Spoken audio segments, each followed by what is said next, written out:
So the last video in this tutorial is going to be how to export these files and render them out so that we can compress them down to be able to fit on Moodle. So to start off, let's head up to File and go to Export. So we can export in two different ways. We can start by going to Add to Render Queue, and this is the internal renderer that's inside of After Effects. So if we want to render it in this way, we go to Render Queue, Output Module, and these are all kinds of different formats that we can export it as. Usually we like to export them if it's a video as an AVI or a QuickTime. Different sizes might vary according to which file format you choose. And then all the rest of this stuff gets pretty in-depth, so we don't really have to touch too much of this stuff. But from here, we can just hit OK. And then where we want to save it. So we just find some random folder or wherever you want it saved to, and it tells you the file type, .mov, and then you hit Save. And from there, you go over to the far right here, and it says Render.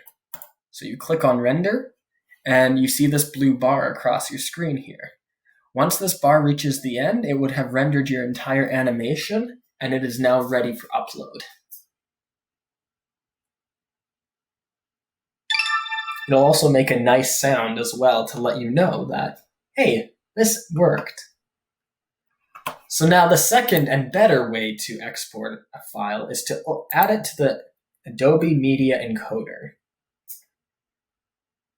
So now the Media Encoder, it takes a little bit to load, so we have to have patience with this software because sometimes it can be multiple minutes. And then from here, we see that everything is empty. It takes a few seconds for the software to recognize the file that you're sending off to it. So look in this box, and you just need to wait a few seconds until that file shows up in here. And there it is, and it says background fade, and that's the name that I have to name the file. And it says h.264. So if you click on that, it connects to the dynamic link server.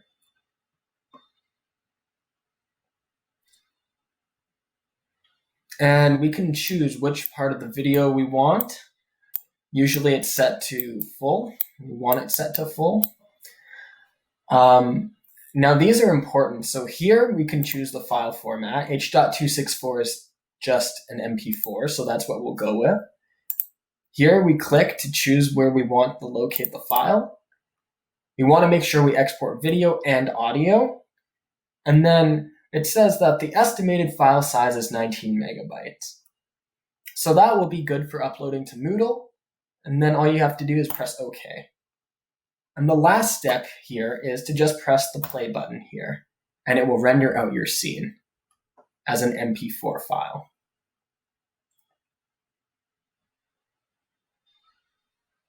And there you have it. That's how you export. All that's left is to right-click on that file and to convert it into a zip file.